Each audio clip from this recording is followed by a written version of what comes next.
there is a big fleet that has arrived in our star system.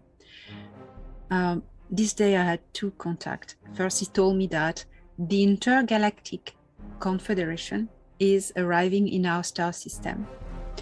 And the second, later in the day, more specific contact where he showed it to me, went on board a ship to Ganymede, and he showed me it was an armada of maybe 20 or 30 that I could visually see. Maybe there were more big white social shapes, motherships. They were enormous, really gigantic, like typical flying saucers. Enormous, white, glowing white, beautiful. They were there, and they were stationed in between Jupiter and Ganymede. And he said to me, they've come because we've requested them, we sent them the signal that we were ready for them to come. You're listening to Exopolitics Today with Dr. Michael Salla, your source for the uncensored truth regarding the human, extraterrestrial, social, global, and political agenda. Click the like button and subscribe to this channel. Visit exopolitics.org and sign up to receive our email notifications, news, and information. Be informed and be aware with Exopolitics Today. And now, here's Dr. Michael Salla. Well, I'm delighted to welcome back Elena Danaan to Exopolitics Today. And Elena's going to walk us through some really amazing experiences that she's had on Ganymede and with this organization called the Intergalactic Confederation and the Council of Nine. So a lot of information. So welcome, Elena. Thank you, Michael. Thank you for having me. Well, it really is a lot of information. So I think we should just dive into this, and you were so kind as to send me a timeline so that I can address that and get you to answer questions. So look, your experiences with Ganymede began in October 2020, where you went there and you had an encounter, and you describe it in your book, We Will Never Let You Down. So why don't you tell us what happened in October 2020 regarding Ganymede? Well, sometimes, I am beamed on board Thorhan's ship. Sometimes he wants to show me something or teach me about something. And this time he took me, and we were going towards Ganymede, and he had an appointment with an officer there, an extraterrestrial person belonging to the Ginvo race. They are part of the Council of Five. The Ginvo, they are slightly smaller than us, and they have bigger head and smaller neck. Anyway, so I accompanied him, and he said I could be there if I'm quite in a corner, and absolutely. So we approached Ganymede, but before we passed by Jupiter, and always passing by Jupiter, it's, you feel the presence. I cannot describe it otherwise. The presence of Jupiter. It's the electromagnetic field is so powerful. You feel it. It's like if it's alive. It's like it's always incredible to pass by Jupiter. And then we arrive on Ganymede. The ship. We were in a scout ship, small ship. So we flew over Ganymede a little bit to join a facility. It was in the northern hemisphere of Ganymede. So first, the planet, when you arrive from space, it has brownish colors with a little bit of blues in the brown. And these opalescent blues are reflections of the thin layer of atmosphere. There is a thin layer of atmosphere there. It's frozen. It's very cold, and the atmosphere is like a mist. In some places, there are valleys, there are mountains, mountain ranges. I was told that there is oceans underground that I haven't seen. But we arrived in a valley, but the time we flew over Ganymede, I had the time to see constructions. So I was explained afterwards that these constructions are just the top, and the most of the constructions are underground. And so it was different locations with different types of architecture. So belonging to different groups. And indeed, I was told that Ganymede hosts different outposts from different extraterrestrial groups, all positive. I haven't been told about all the groups, but I've been told that there is one about the Galactic Federation of Worlds and one where we were going from the Council of Five and held by the Ginvo people. It's a big, big facility, very big in the northern hemisphere of Ganymede. We arrived there and we entered a tunnel going into a dome, and then there was kind of a well, and the ship went in it, and we were in an underground landing bay. It was a bit darker. There were a lot of fluorescent, looked like neon light, but it wasn't, probably something else. Yellow and purple. So when we went out of the ship, the airlock opened, and we started to walk down the ramp. I walked down the ramp. My two first steps, the difference between the inside, the atmosphere, the air in the ship and the outside, there was a difference. And it just aggressed my lungs. And it was very acidic, like vinegar, a smell of vinegar. And it was a bit burning. Like if you breathe the vinegar. And I panicked a little bit, and Thoran told me, no, don't worry, it's totally breathable for you. You just need to adapt. And I thought in myself, okay, I need to calm down. And I just need to get on with it. That no choice. And in fact, after about 20 minutes, you get used to it because the system adapts. It's strange, but that's how it is. So I followed Thoran to a room. We were escorted by the Ginvo people, who are very nice. They are very slow moves and very quiet, calm people. They all wore uniforms, dark uniforms with a little bit of, I'd say, silver lines here and on the wrist. We arrived to an office where there was a Ginvo officer. So this office was oval, and there was a table in shape of an S. The Ginvo was behind. He was wearing kind of a robe, and behind there was a big window. Could see Jupiter far there. And so Thoran and himself discussed. I couldn't understand what they were saying. It was in a different language. I was sat in a corner, well, nice, not disturbing.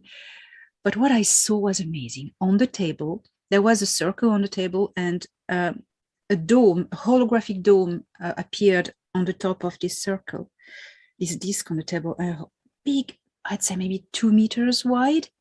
And inside there was a hologram of the galaxy, with a lot of lines and curves and little lights. Thoran gave the Ginvo a device. It was an oblong oval device like this, and it contained data. I suppose holographic data, because the Ginvo put it next to the circle on the table, and it changed the hologram. A lot of line appeared everywhere, and they were moving lines and modules inside with their fingers. And I've seen this technology already when piloting a ship. You have these holographic screens, and your own electromagnetism is going to act on the hologram, and you can just, with your finger, move inside the hologram things. So I suppose it was the same technology. My feeling about this meeting was that there was something planned, that they were planning something. I wasn't allowed to know this. Preparing something.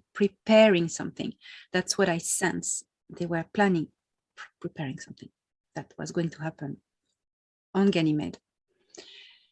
Afterwards, I was taken to a recreation area, and there was kind of a bar, and we sat there, and I saw, and that's when I understood how diversified is the occupation of Ganymede. There were different sort of aliens, like on Galactic Federation of Worlds ship, mothership, different kind of aliens. Some I might never seen before. Which was interesting, because when I'm on one of the motherships of the Federation, and I go in these recreational areas, I see all the aliens, I can identify them. But on Ganymede, no, there were others, probably not from this galaxy. I don't know, I've never seen them.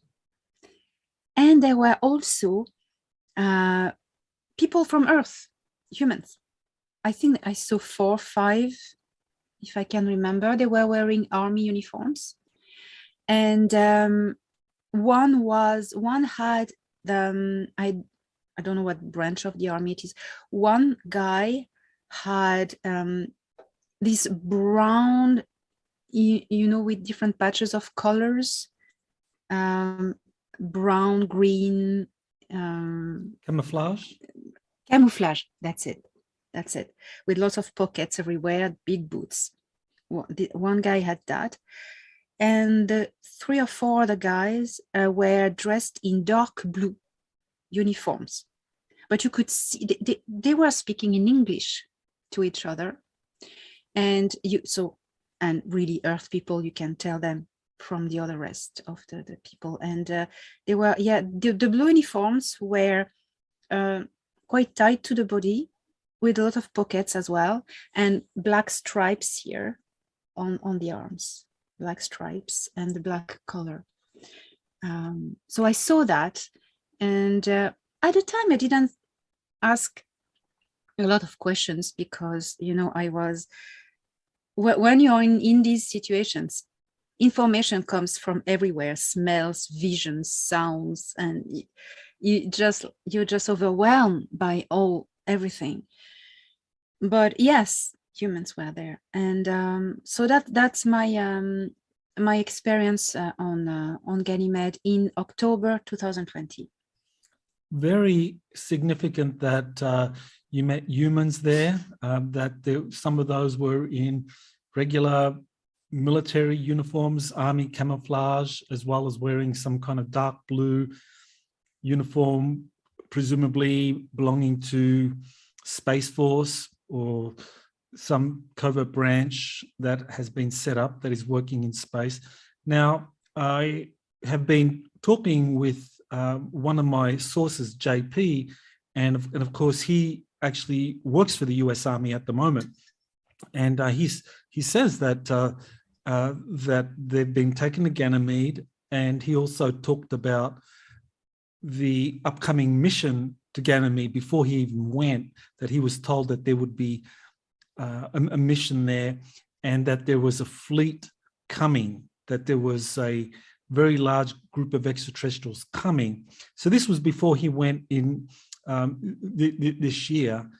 And so it matches what you were saying, that back in October 2020, so over a year ago, you were there, and already the preparations and the knowledge was that another group was coming, that they would be making, I guess, a beeline for Ganymede and Jupiter. And so that's very significant. Now, you say you smelt the atmosphere, kind of like had an acidic smell. Yep. Now, that was inside the base at Ganymede, yes, right? The yes, Ginville base. But on the Yes. surface, you don't know what it was like on the surface? I haven't No. been on the surface. Okay, so inside it had that acidic smell, and of course you supplied me photos of, or sorry, illustrations. You made some drawings of the Ginville office, and you talked about. And you also sent me some drawings of tunnels. Is this what you were describing? The tunnel going in, or is that for the Intergalactic Confederation? The tunnel. The drawing of the tunnels, I send you. It belongs to a mothership of the Intergalactic Confederation. It's the way to go in. Okay, and so that tunnel, that's going into Ganymede or into Jupiter? Into a mothership. Into a mothership. Oh, I see. I see. The fleet from the Intergalactic Confederation that arrived in our star system is stationary now at the moment between Jupiter and Ganymede, and also the other moon, Io or Io. It's I saw it actually. It was in the picture. So around these 3 points, and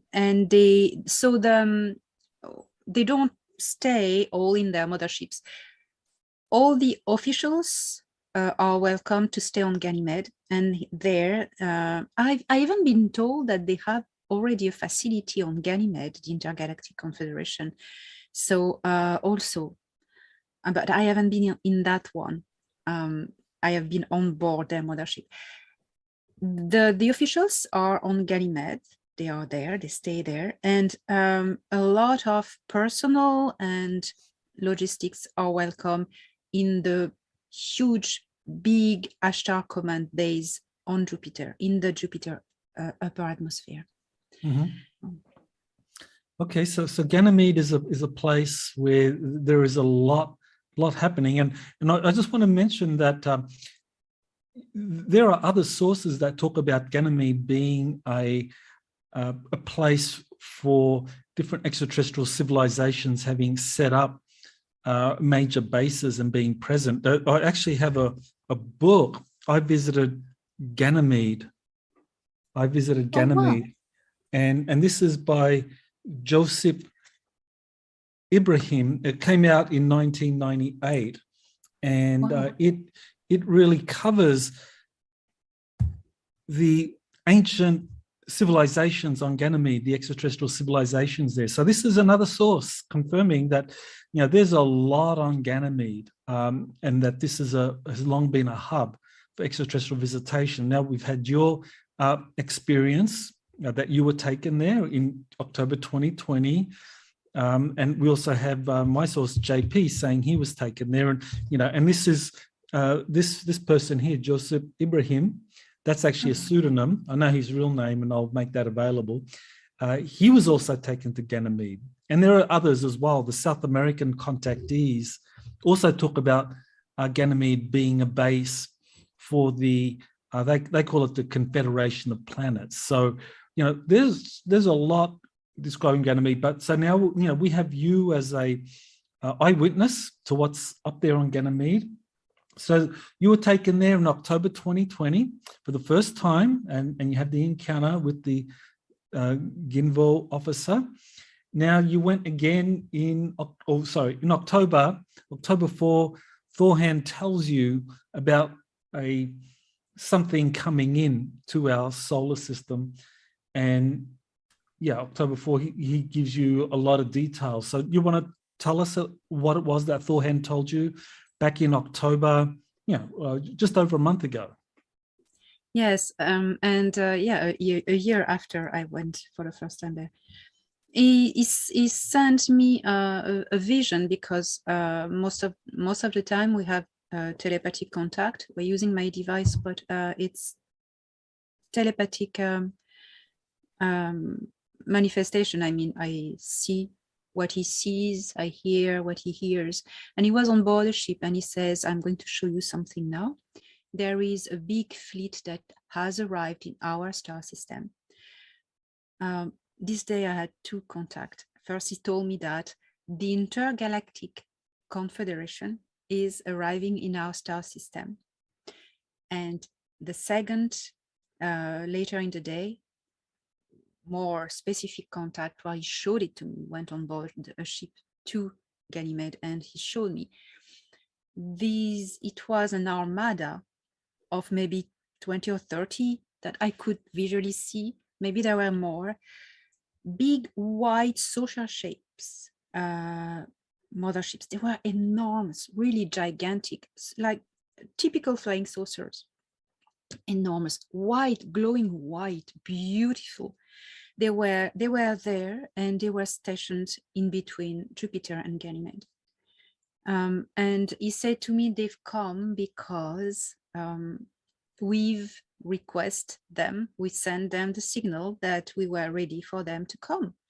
So they came for many different reasons. First, to evaluate our potential for first contact, because they are going to take care of this first contact. And that's the first thing. The second, I'm going to develop this. And the other reason was these people from the Intergalactic Confederation are founder races who have been involved in modifying the human genome and seeding humans a little bit everywhere in the galaxy, and also on Earth. And so they come to see how the kids are doing. I say they come to witness our victory, our work, in coordination with the Galactic Federation of Worlds. And when I say us, it's the Earth Alliance and the Earth Space Military. How we are doing, what's happening now, how have we succeeded in this conflict, this challenge. So they are here to just record this and see what's happening, but also for helping everyone, especially the Galactic Federation, to go to the next step, because apparently the Galactic Federation of Worlds needs their avail to go further in the full disclosure. So how first contact, how that is going to happen. So they are evaluating still at the moment how they are doing this. What has been decided at the moment, and it has already started, is that it's going to, of course, be a soft contact, progressive operation, which consists in showing more and more ships in the sky. So you are going to, it has started. We are seeing more and more and more UFOs in the sky at the moment, and it's the good ones, because the bad ones have been eliminated. It's the good ones. More and more sightings. That's on purpose, and you will see ships that just go like a performance sometimes. And also the Earth Alliance has its big part in the job, is to catch up with the technology. They are going to slowly, progressively integrate the technology that is used in space into Earth everyday life. That the two timelines merge in one. It's like an updated catch-up, So that's what they come for, these people. Okay, so the Intergalactic Confederation, you were told by Thorhan in October of this year that they were coming, and it's very interesting that we also had that object called Oumuamua that was actually observed by the Keck telescope in Hawaii, and that one of the Harvard astronomers, Professor Avi Loeb, wrote actually a book about it. And it's interesting that the term Oumuamua means advanced scout ship, So, the question here is, well, was Oumuamua part of this incoming intergalactic confederation fleet, that it was like literally a scout ship for that, to kind of like let humanity know that we're coming? Because I remember that was one of the things that my source JP told me, because he did talk about the Oumuamua. I never discussed it at the time. I never released what he had said about Oumuamua, but he said that it was coming, and that the military had been told that there's a large, very large, powerful fleet of benevolent extraterrestrials coming in. So that matches what you said. And these, you don't know JP, you never met him. So this is completely independent information, but it corroborates.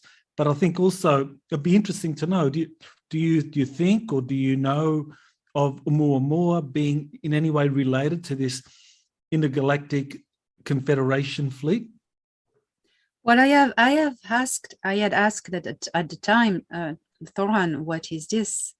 And he said, it said it's a probe. It's a probe from a very ancient civilization that was there at the beginning of human race. And he didn't say more. So I suppose it's what it is, a probe. Could be a scout ship, could be the same concept, something that is sent to just record and see how things are going. And like you send something in advance to know if the ground is ready for the big artillery to finally come. So that an ancient civilization, yes, that's the Cedars, I would say, could be that. It matches anyway. Yeah, that's very important, because Avi Loeb, that Harvard astronomer, he's gotten a lot of attention because of his book and his belief that this was an ancient civilization, or that this scout craft belonged to some ancient civilization. Of course, he hypothesized that, that they sent that hundreds of thousands of years ago and they're probably long gone. But I think he would be very interested to know about your information and JP's information, that this scout craft actually belonged to a fleet that was coming in, and that fleet has arrived. I sent you, I know you will add it to this video.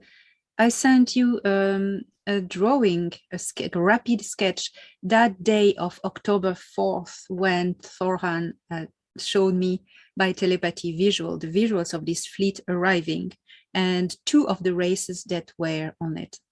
I sent you at the time, I think the same day, through Skype, this drawing. So it's dated, and there are these big saucer shapes and also big oblong scout ships. That could be, it really makes me think about Oumuamua. Really makes me think about it. Right, that's one of the shapes. Yes, that's one of the sketches that you sent me of the Intergalactic Confederation. So you're told about this incoming fleet by Thorhan on October 4 of this year. And then on October 12, you have physical contact. And so why don't you kind of like tell us about that? I know we've covered it previously, but why don't you just kind of like say, well, what happened with your physical contact? Yeah, so I was granted the privilege to go and meet them. So Thorhan picked me up that day, and he already had met them privately, and he took me there. Not that time, not on the regular scout ship where we always go, but in a Ohorai spherical ship. And this ship can shift in very high densities. So I think that's why this ship was taken. So because inside of these intergalactic confederation motherships, there are different densities of beings. So that was, I don't know the details, but that's what I was explained.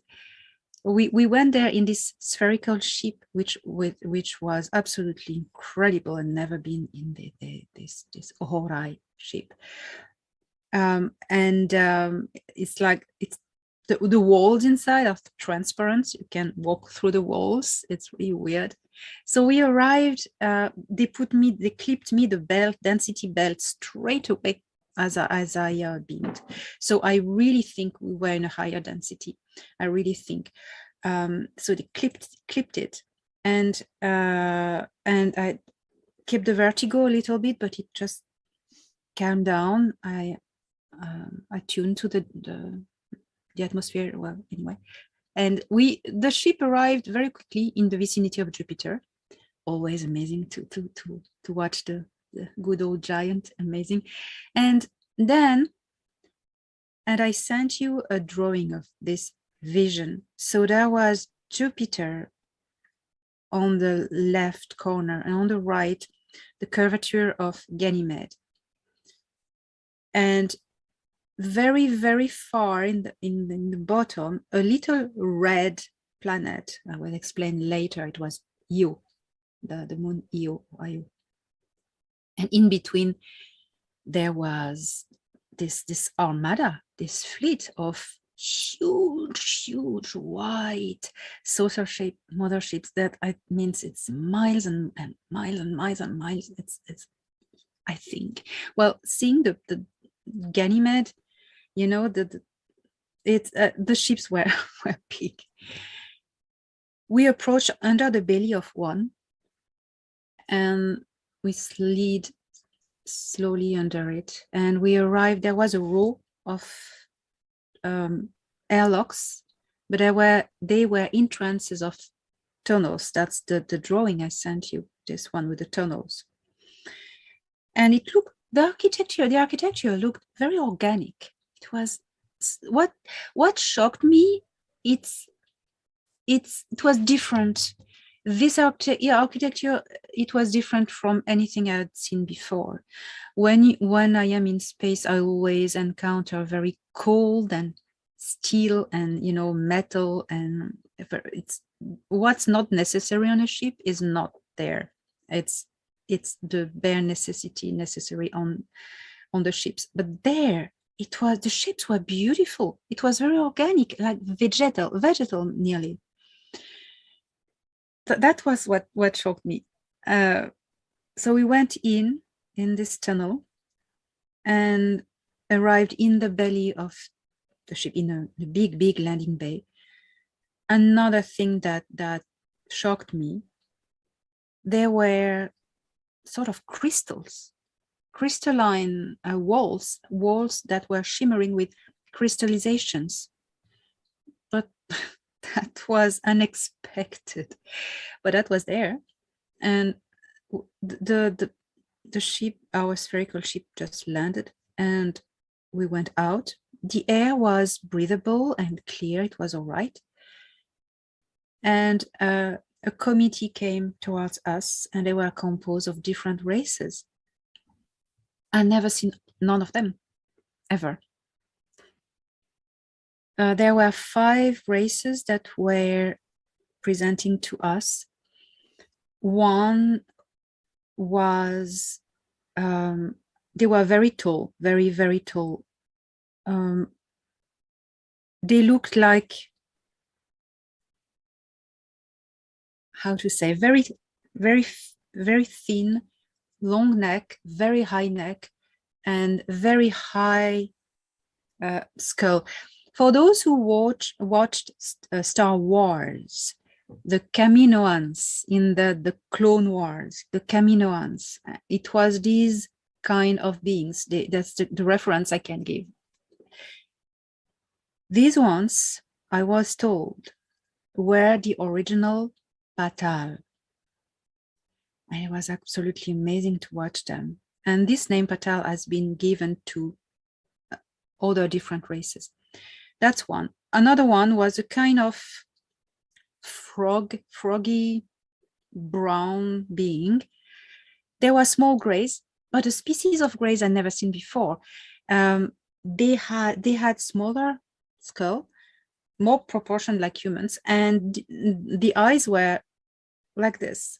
Normally the grays have eyes like this, but they were like this, and very narrow, incredible. And there were two humanoid races. One was tall blonde. These were the Egon. And another one was very tall, like 9 feet tall, white, tall white. These were beautiful. They had white skin, eyes like Asian eyes, very wide, but Asian, like Asian, thin like this, and blue, long hands and longer arms. The arms were a little bit longer, than our proportions. These were the ones who made contact with us. What I was surprised was the language. It was frequency. It was like, I don't know, radio waves or, like dolphins. I could hear sounds like dolphins talking, but it was pleasant. And it was frequencies carrying modules of informations. So that's how they were communicating to us, sending this in our head by telepathy, but you can hear as well the frequency. And each module carried images, data, stories, and it was more of a personal interaction regarding to our personal selves. And it was very life-changing. That was first a way of communicating, and then this encounter. I mean, I met many different extraterrestrials, but these ones, it's different. I don't know how to explain. They touch your soul directly, and you are changed. Honestly, I was changed when I came back. So that was my my first contact. Mm-hmm.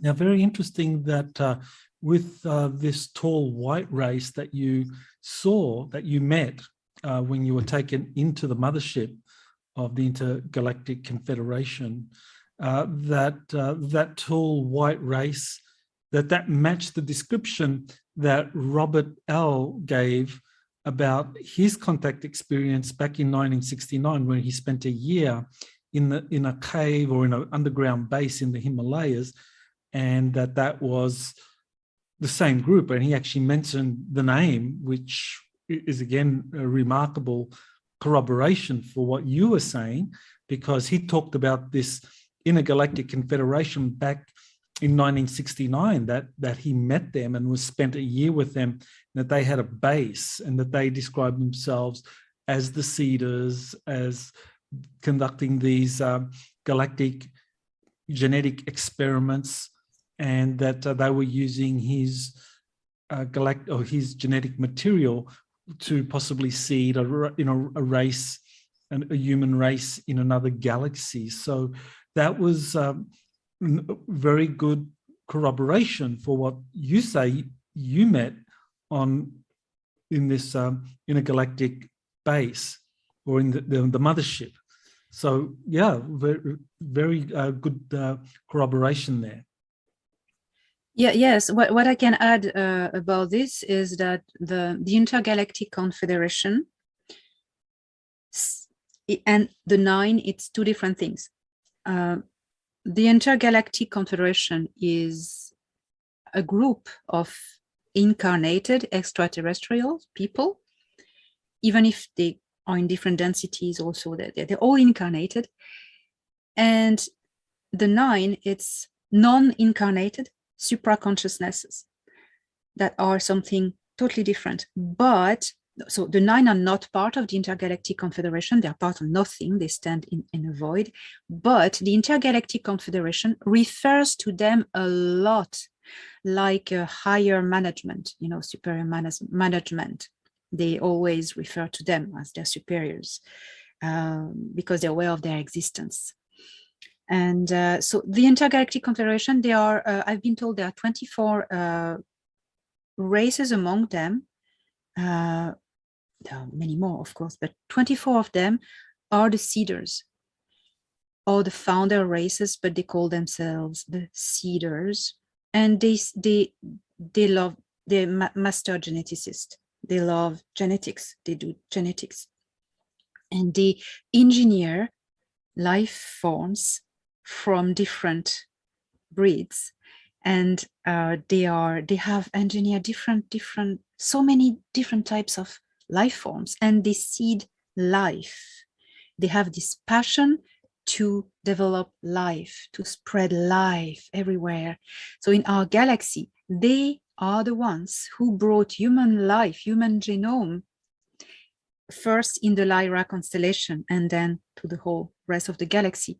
And they like Earth because there, as other rare spots in this galaxy, Earth is a sort of laboratory for them. They lovingly, they're not, as ruthless than the Grace. They lovingly study the evolution of human throughout culture and also consciousness. So that's what they do. And the mantis, the mantid extraterrestrials are part of this intergalactic confederation as well, which is interesting. That is interesting. So when were you first told that the Intergalactic Confederation comprises 24 Cedar races? Well, when were you first told that? When did you learn that for the first time? I think it was the second contact with them. It was shortly after, a few days after. I think I wrote it October 15. Yes. When the lady, there was a lady, a tall white lady who first made contact with me on the mothership.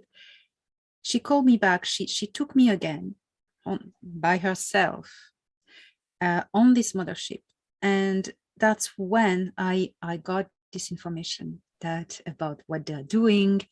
Thorhan had told me a little bit, but she told me this, that what they were doing about genetic engineering and experiments, and there were 24 of them that were doing this. And she said something. She said, we are a lot of different cultures, but not as much diversified as all the life forms we engineer. So that's what she said. She showed me a place in a galaxy where there's no name on this galaxy, it's just numbers, and where she was coming from. So she showed me different things. Yeah, that was at that time. Yeah. That's great. Very important, actually, because that matches exactly what the Council of Nine told Phyllis Schlemmer, Andrea Puharich, Gene Roddenberry back in 1973-74. They actually described 24 civilizations that are the Cedar race, and that these 24 civilizations work directly under the Council of Nine, and that under the 24 Cedar races are all these other extraterrestrial races doing all these other things, but the 24 civilizations, and they refer to them repeatedly throughout the Only Planet of Choice, which is the book Phyllis Schlemmer wrote about the channelings of the Council of Nine, describing the 24 civilizations. So you didn't know that. So the fact that it matches, and that they were talking about that as far back as 73, 74. And of course, Gene Roddenberry had a lot of questions about the 24 civilizations, about when they would land and show themselves and so forth. And that was very important information. So yeah, I mean, your information and your contact experiences with the Intergalactic Confederation, not only matches what Robert L. talked about, that French contactee talked about in 1969, but also matches what the Council of Nine was telling Phyllis Schlemmer and these others from 1973 right up until 1993, when the book The Only Planet of Choice was written. So yeah, it all matches. That's incredible, but I think I'm not surprised. Yeah.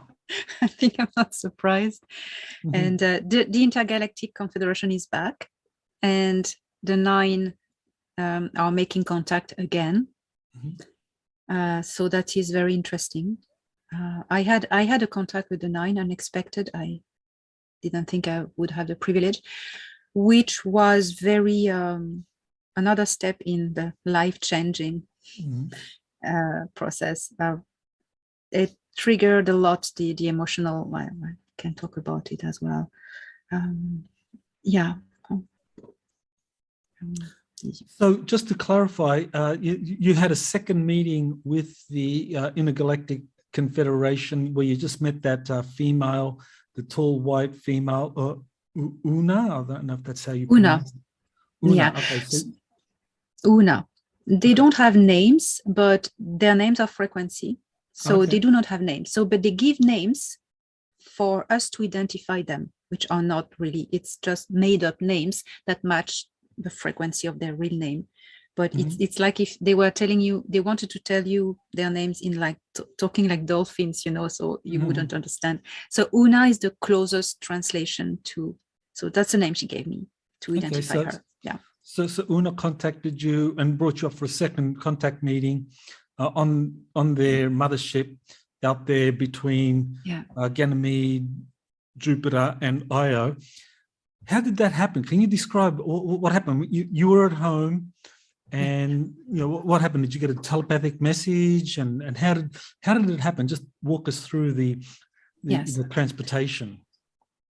So it happened. She did that twice to me. The first time, the second time it was linked with the meeting with the Nine. But so I suddenly felt extremely tired. It was in the middle of the afternoon. I was well awake, and I felt extremely tired, and I really needed to go and lie down. It was really weird. I couldn't resist it. It was like something falling on me, and I laid down, and a vortex appeared above me, and I tried to fight it, but then I just fell into it, and it's like my consciousness was just propelled. But when I arrived on the other side, I was on the ship physically. It was very weird.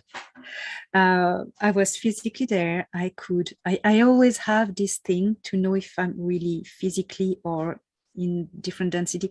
I tapped my feet on the ground, and it was solid. And I was there, and she was there as well. So I think she pulled me. She pulled me. It's like a teleportation, I suppose, their way. You know, I just fell asleep, and just I remember that was this vortex opening in front of me like a door, a portal, and I went through it. I was sucked through it. That was like, it happened like this. Very impressive. Okay, so that was the second meeting with her. Yes. And then you had two more meetings, but this time with the Council of Nines. So why don't you tell us how that happened? That is very interesting. So that happened in the middle of the night. This one, I woke up, and because I felt a presence, and she appeared physically in my room. I saw this sparkly. She appeared sparkly, and then it was her body herself, tall, super tall, and she sat at the edge of my bed, and I was calm. I went like, oh, cool. It's amazing. And wow.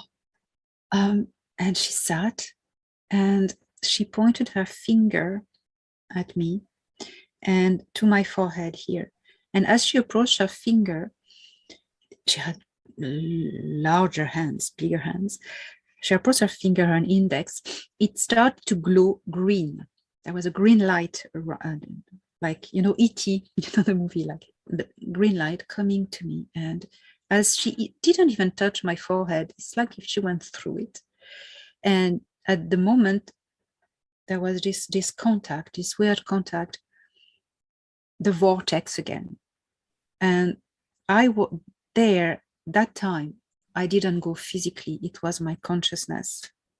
And that's when I met the nine. When, if you want, I talk about it. So the contact with the nine was very significant because they are not a physical race. They are more high dimensional, and that they live in a place called the void. And so you were transported there and had this encounter. And you were told something about Gene Roddenberry as well. So why don't you share that? Yes. So I think, Michael, you did a video about it, but it's great to be able to talk about that. Mm-hmm. From a human side, my human experience as well. The nine, to give more specific information about them, they are not incarnated. They are above all incarnations. In fact, yes, they live in a place called the void. It belongs to no dimension, no universe, no time. It's void. There's no other word. I think it's the right word, the void. That's how I was presented that word. So they are like behind the scenes. They are plasmic supra-consciousnesses, individuated consciousnesses, but they are part of a group. 9 is a number that in certain cultures signifies multiplicity, infinity, which is very important, interesting. My consciousness was propelled through this vortex to meet them halfway. And I think this lady, Una, she facilitated the connection, and she was there to hold the space and protect me. And thanks to her, my consciousness expanded. Once in this vortex, it was like going through a wormhole, and arrived on the other side. I was just conscious. I had no body. And not only I was only consciousness, my consciousness, but I felt as if I was expanding infinitely everywhere. There was no limitation. It was the void. It was, so there's no limitation. I was expanding, just being, be.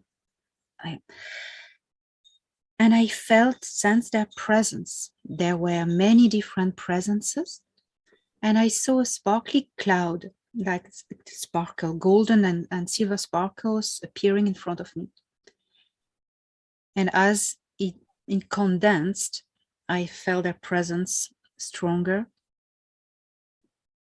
The cloud of sparkle condensed, a part of it came out in the front and condensed into human shape. It took a shape of like a pata, like a long, tall being. Green skin and purple eyes. And I knew at that moment that this consciousness was taking a shape to communicate with me, that I felt more comfortable, that I had a humanoid shape to communicate with, that I could relate to. And I knew it was a male, doing this to make me feel more comfortable. That they can't take any shape. They can transform into anything they want. So that's something that we need. It's important. And he was there, and it's like if he was waiting that I ask a question. That was weird. The first time it happens to me. So I asked, I don't know, when I tell this story, people go crazy. Why did you ask this question? But it was the question to ask, because it was the question I asked. Are you the 9 who contacted Gene Roddenberry? And he said, yes, we are. And the voice was very soft and human. He really, not to scare me. You would think about something theatrical, we are the 9. No, so yes, we are. Wow. And so he explained to me that he said, we are the same ones who contacted him because we knew that there was going to be a temporal war and we needed to create a bridge. He explained to me that in the past, they contacted a group of people to create a part of the bridge, to embed the template of our future, to hook and just anchor the timeline of our future in the past already. And there was a template that was given, which was Star Trek series, Star Trek concept, to anchor into the consciousness, the collective unconscious of humanity, a blueprint for their future, that they could really hold on to it. And he said, we created a bridge, and we said that we would be back at the other side of the bridge, at the other end of the bridge, when the time will come and the timeline will be there. And we are back. That's what he said. We are back. Yeah. So this was the bridge. So Gene Roddenberry, he attended these Council of Nine channeling sessions with Phyllis Schlemmer and Andrea Paharich and Sir John Whitmore in 1975. And he was asking a lot of questions about the Council of Nine, about the 24 civilizations, about contact and so forth. And, you know, he got some ideas for that. And he actually did write a film script for an encounter with the Nine that he just called it The Nine. And I think that film script probably ended up being part of what led to the television series Deep Space Nine. But the important thing here, I think, is that these channeling sessions were question and answer periods. I mean, Gene Roddenberry, as far as we know from the briefings that are part of the book that Phyllis Schlemmer wrote called The Only Planet of Choice, Gene Roddenberry asked questions, and as well as all the others, they asked questions. It was only ever telepathic communications with the Nine, but you actually had a physical contact experience with the Nine, and that's unique. But you also mentioned in the timeline you sent me that Gene Roddenberry had something like that as well. What were you told about Gene Roddenberry meeting with the Nine? I was told that he met them. I understand why, because they created a quantum link, quantum dot. I understand that. That he had a quick contact with them, and then they promised him that he will meet them at the other end of the bridge. The thing is, the timelines are so this thing. I think Thorhan explained it to me. The timelines went a little bit wobbly, and it took more time than they thought, because temporal war, of course. And Gene Roddenberry couldn't make it. So it was very representative that someone marked the bridge, someone who had a contact with the Nine in the past, and a contact of the Nine sealed it. And the second choice after Gene Roddenberry, who passed before things could happen, was William Shatner, because he was there at the start, he was there at the end, and he was a symbol. He's a symbol. He represents, this future. Is just. Just for that, that was the best second choice. Right, that's very interesting. We did cover that. I remember covering that from some of the information you shared, that William Shatner, when he went up on that Blue Origin rocket, that was actually a cover for him joining this delegation to meet with the the Intergalactic Confederation, that he had a meeting with them. But you're saying he actually got to meet with the Nine as well? I haven't been specified, but probably. He met with the Interesting. Intergalactic Confederation, but he probably met with the Nine because he was meant to do the bridge. But when these things happen, it's so, emotionally wrecking and intense that they can protect you by concealing a bit your memories, that it remains like a distant dream. You don't know if it really happened, just because I understand that. Because after I met the Nine for the first time, I went through a week of emotional turmoil. It's like all my emotions that were still blocked just were processed. Griefs of people I hadn't grieved, for instance, and I cried for days. I didn't know what was happening to me. It was like an emotional cleansing. And because I'm a shaman, I'm used to identify these sorts of process. I identified it. Okay, yes, I had this contact, and that's the side effect. I just need to let it go. It will go, and it did after a week. But it's emotionally very challenging, I have to say. Well, now we get to the present day, and you're getting more information from Thorhan, yes. and there's something that you shared which I haven't seen before. On November 9, Thorhan gave you a message. I don't know if you want to read out that message from November 9, or you just want to summarize it. Yes. He told me by a telepathic contact. He told me, and that's first I share. He said Earth, that's message he got from the Intergalactic Confederation. Earth entered a probation period to join membership with the Galactic Federation of World.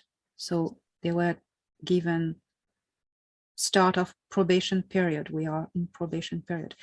It's not limited in time, but as Thorhan said, the sooner the better. The Intergalactic Confederation will take care of leading the operations of civilian contact, increasing slowly the sighting of their ships in our skies in a very organized way, following a plan. It will be a progressive contact aimed to increase the awareness of the civilians concerning the existence and the presence of other galactic and intergalactic cultures. In parallel, the Earth Alliance will speed up the disclosure of all their technologies, the technologies that are used by Space Force at the moment. And in the right time, the two different speeds of technology will adjust, just to catch up. And that's when he told me about the presence of William Shatner on Ganymede that we just spoke about. He mentioned actually that he met the Nine. Yes, I forget. Yes, that's a very interesting point.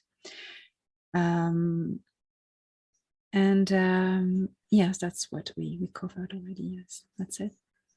So it's very interesting that back in the 1970s, when Gene Roddenberry was having the meetings, the channeling sessions, and they were getting all this information from the Council of Nine, that the contact was thought to be imminent. It was in the 1970s. They really thought that the world was going to have full disclosure, that the 24 civilizations would be revealed, and that they would take humanity into this new era. That was in the 1970s, and somehow that got aborted. Somehow the timeline, as you said, it was a temporal war.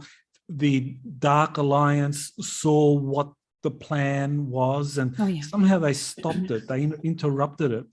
So that's nearly 50 years ago that that the 24 civilizations were going to show themselves and reveal their role in genetically seeding humanity and helping us join the Galactic Federation. And now, nearly 50 years later, we are back. It's like we've gone through nearly 50 more years of lessons and experiences and, a lot of trauma. But now we're at that point where it seems that it's going to happen. We're going to have full contact. We're going to have the 24 civilizations reveal themselves. So,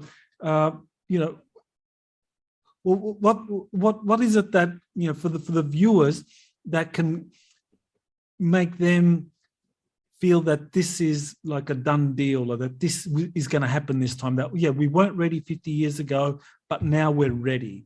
So, how do you kind of reconcile that with what's happening around the planet at the moment? Well, for this to happen, what was really bad and negative on Earth needed to be purged. And to purge something, you need to bring it back at the surface. In 2018, when I had this contact with Thoran, he told me we are helping the bad stuff to come at the surface, for everyone to see it. That's what's happening now. Excuse me the expression, but the shit hit the fan. That's exactly what's happening. The worst, many people are told it's going to get worse before it's going to get better. It's worse now. We are in it. Different sources confirm the same elements, especially in the army. You have some sources. It comes from different sources. Also, you have all these changes in the Artemis Accords, the creation of a space force, things going forward. You have all this technology that's just rocketing, and it's going to go fast. And that's the sign of a future developing in the right sense. When you see what's happening in space, on Earth, all the bad things are coming up to the surface. All the evil plans of bad politicians and anything else are just being revealed. That we see it and we fight it and we resist it. It's all signs that this is happening, and also what the Intergalactic Confederation said they are doing. They started to show themselves, and the Galactic Federation as well, in our skies. People are seeing more and more and more and more UFOs every day, more and more UFOs, and that's a sign that that's happening, and everyone is starting to talk and with the same narrative, so open your eyes and see what's happening. Raise your nose from the horrible stuff that are being revealed, and look up everything that's happening around above us. That these are signs.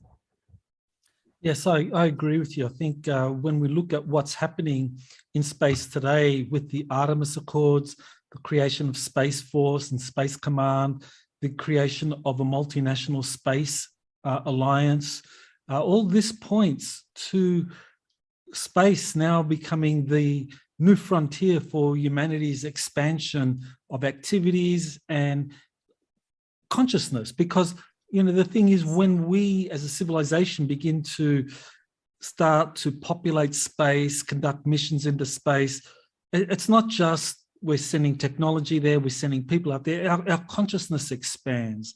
And it seems that back in the 1970s, we weren't there yet. We weren't ready yet for that. Our consciousness still had to expand. We were trapped in the Cold War, that the world was divided, Eastern and Western blocks. But now we've gone through all of that. We've learned a lot of lessons.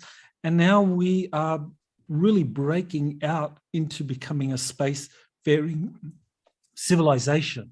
And so this is really what's different. I think that the Star Trek future is is happening now, as opposed to 50 years ago when Roddenberry was attending those Council of Nine meetings. It was still just an idea. It was a seed that had to be nurtured through his television series, through the channeled information to get out. But now it's actually happening before our very eyes. Yes, even the logo of the Space Command is, it's from Star Trek. I mean, it's the bridge. The Federation is being the Earth Federation, Space Federation is being created with the Artemis Accords. That's what it is. The Artemis Accords are the start of Starfleet. That's what it is to me. It looks really like it. And we have the power to co-create our reality. When we focus on something like Star Trek, everyone wants, maybe not everyone, but a lot of people want a Star Trek future where the world is in peace, federated countries. And so we focus on it and we dream and we manifest it. That's what the Nine wanted, And there was this program of information also being displayed in the Star Trek in time. Not all at once, through time, the informations are going out in the series, like Deep Space Nine. When Deep Space Nine came, we were ready, consciousness ready to understand it. If Deep Space Nine concept was out in the 70s or 80s, we wouldn't have been really ready to understand it. But now the concept of, look at that, there's a wormhole, there's a void, there are, they call them prophets.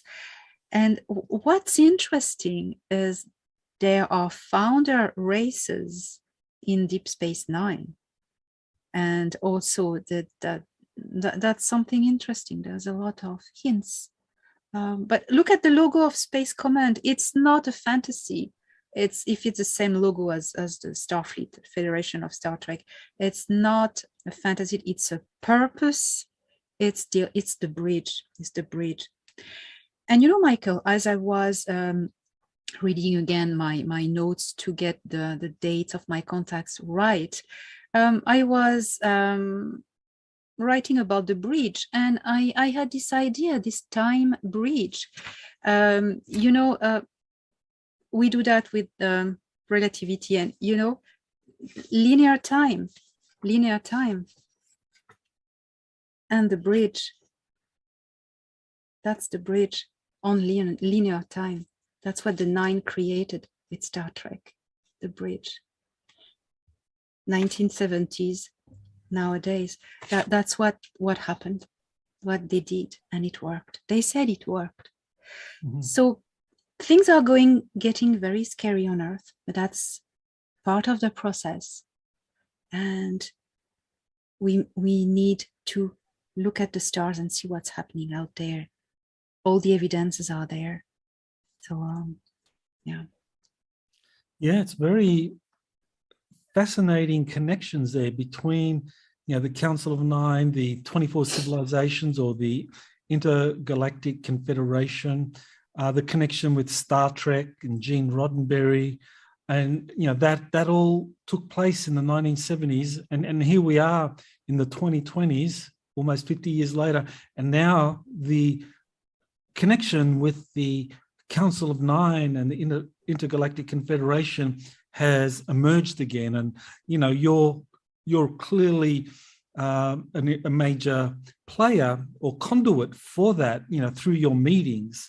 And so that's kind of fantastic that you're able to share that with us all. We're really privileged to be able to watch this all unfold piece by piece. And I get a lot of satisfaction in connecting all the pieces and finding the corroboration. But you're actually experiencing it, so it's really wonderful, and I just want to kind of acknowledge that and honor that you're having these encounters. And obviously I would love to have them myself, and I'm sure many people watching would love to have that, but maybe that's in the future for us, depending on our vibration, and whether it's with the Council of Nine, whether it's with one of the 24 civilizations, or with another group that we're going to have whatever contact experiences we need, given our vibrations and our soul's consciousness and awareness. Yes, Michael. Thank you. The last meeting I had, physical meeting I had with Soran, it was a few weeks ago, a few days ago. It was November 26th. This gave me great hope. Well, I had hope already, but it was really beautiful. I always thought when this official contact with the civilians would come, it would be just the Galactic Federation of Worlds. But in fact, it's going to be the Intergalactic Confederation leading this, because it's a big step.